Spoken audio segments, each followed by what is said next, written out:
ಬೇಕೇ ಬೇಕು.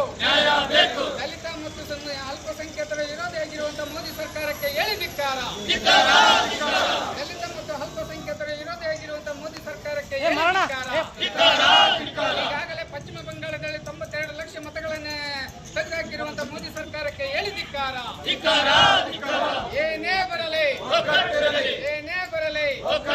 ಯಾತಕ್ಕಾಗಿ ಹೋರಾಟ, ಮಾರ್ಕ್ಸಿಸ್ಟ್ ಕಮ್ಯುನಿಸ್ಟ್ ಪಾರ್ಟಿಯ ಹೋರಾಟಕ್ಕೆ, ಮಾರ್ಕ್ಸಿಸ್ಟ್ ಕಮ್ಯುನಿಸ್ಟ್ ಪಾರ್ಟಿಯ ಹೋರಾಟಕ್ಕೆ, ಮಾರ್ಕ್ಸಿಸ್ಟ್ ಪಾರ್ಟಿಯ ಹೋರಾಟಕ್ಕೆ.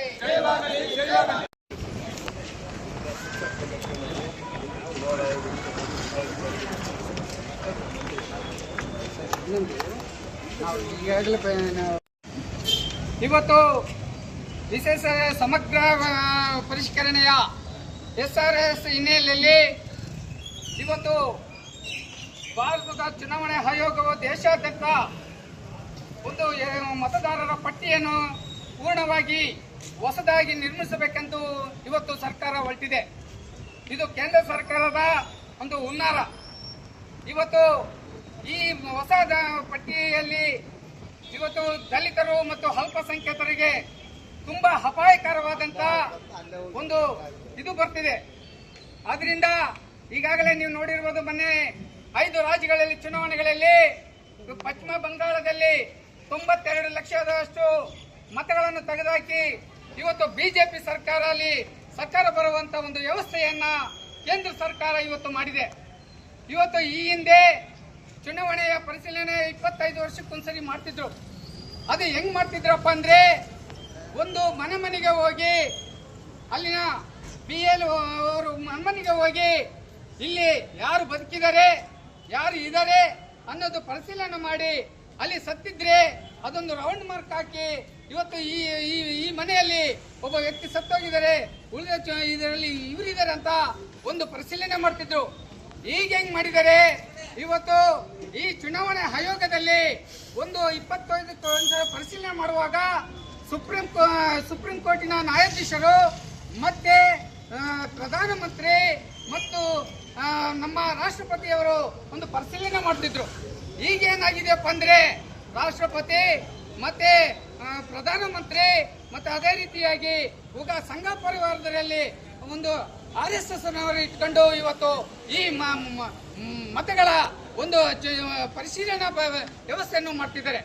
ಇದು ಎಷ್ಟರ ಮಟ್ಟಿಗೆ ಇದೆ ಅಂದ್ರೆ, ಇವತ್ತು ಎಲ್ಲಾ ರಾಜ್ಯದಲ್ಲೂ ಇವತ್ತು ಅವರ ಉದ್ದೇಶ ಏನಪ್ಪಾ ಅಂದ್ರೆ, ಬಿಜೆಪಿಯವರ ಉದ್ದೇಶ ಇಡೀ ದೇಶದಲ್ಲೇ ಒಂದೇ ಚುನಾವಣೆ ಆಗಿರ್ಬೇಕು, ಒಂದೇ ಪಕ್ಷ ಆಗಿರ್ಬೇಕನ್ನ ಒಂದು ಪ್ರಜಾಪ್ರಭುತ್ವವನ್ನೇ ತೆಗೆದುಹಾಕಿ ಒಂದು ಒಂದು ರಾಜ್ಯಭಾರವನ್ನ ಮಾಡಬೇಕಂತ ಹೊರಟಿರುವಂತಹ ಮೋದಿ ಅವರಿಗೆ ನಾವಿವತ್ತು ಹೇಳ್ತಿದ್ದೀವಿ.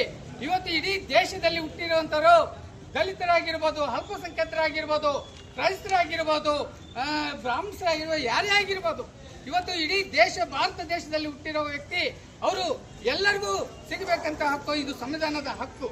ಈ ಸಂವಿಧಾನ ಹಕ್ಕುವನ್ನೇ ಇವತ್ತು ಕಿತ್ತುಕೊಳ್ಳೋಕೆ ಪ್ರಯತ್ನ ಮಾಡ್ತಿರುವಂತ ಈ ಮೋದಿ ಸರ್ಕಾರಕ್ಕೆ ಏನ್ ಹೇಳ್ಬೇಕನ್ನೋದೇ ನಮ್ಗೆ ತೋರಿಸ್ತಿಲ್ಲ.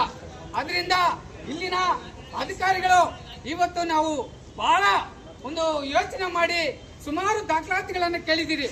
ಆ ದಾಖಲಾತಿಗಳಲ್ಲಿ ಸುಮಾರು ಸಡಲಗೊಳಿಸಬೇಕಂತ ನಾವು ಇವತ್ತಿನ ದಿವಸ DK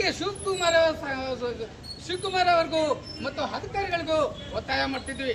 ದಯಮಾಡಿ ಈ ಅಧಿಕಾರಿಗಳು ಬಂದು ಈ ಪರಿಶೀಲನೆ ನಮ್ಮ ಸುಮಾರು ಬೇಡಿಕೆಗಳನ್ನ ಈಡೇರಿಸಿಕೊಡ್ಬೇಕಂತ ಇವತ್ತು ಈ ದಿವಸ ನಾವು ಅವರಲ್ಲಿ ಕೇಳ್ತಾ ಇದ್ವಿ. ಇಲ್ಲಿವರೆಗಾದ್ರೂ ಅಧಿಕಾರಿಗಳು ಇಲ್ಲಿಗೆ ಬಂದಿಲ್ಲ. ಏನ್ ಮಾಡ್ತಿದ್ದಾರೆ ಏನಿಲ್ಲ ಅನ್ನೋದ್ರ ಬಗ್ಗೆ ಒಳಗಡೆ ಕುಂತ್ಕೊಂಡು ಸುಮ್ಮನೆ ಆರಾಮ್ ಚೇರಿಯಲ್ಲಿ ಕುಂತಿರೋದಲ್ಲ, ಇಲ್ಲಿ ಬಂದು ನಮ್ಮ ಕಷ್ಟ ಆಗಾವಗಳನ್ನ ಇವತ್ತು ನೋಡ್ಬೇಕು. ಉದಾಹರಣೆಗೆ ಈ ಒಂದು ನಾವು ಹಿಂದಿನ ಮೂರನೇ ತಿಂಗಳಲ್ಲಿ ಸುಮಾರು 14ನೇ ವಾರ್ಡಿನಲ್ಲಿ 780 ಓಟು ಆ ಮತಪಟ್ಟಿಯನ್ನೇ ಇಲ್ಲಿ ಮಾಯ ಆಗಿದೆ. ಅಲ್ಲಿ ಇರೋಂಥ ಮತಪಟ್ಟಿಯಲ್ಲಿ ಎಲ್ಲೋ ಬೆಂಗಳೂರಲ್ಲಿ ಇರೋರು ಮತ್ತೆ ಎಲ್ಲೋ ಇರೋ ಅಂತ ಒಂದು ಆ ಮತಪಟ್ಟಿಯ ಹೆಸರುಗಳಿದಾವೆ. ಅಲ್ಲಿ 14ನೇ ವಾರ್ಡಲ್ಲಿ ಇರುವಂತ 2007ರ ಪಟ್ಟಿಯಲ್ಲಿ ಯಾರು ಒಬ್ಬರ ಹೆಸರುಗಳು ಇಲ್ಲ.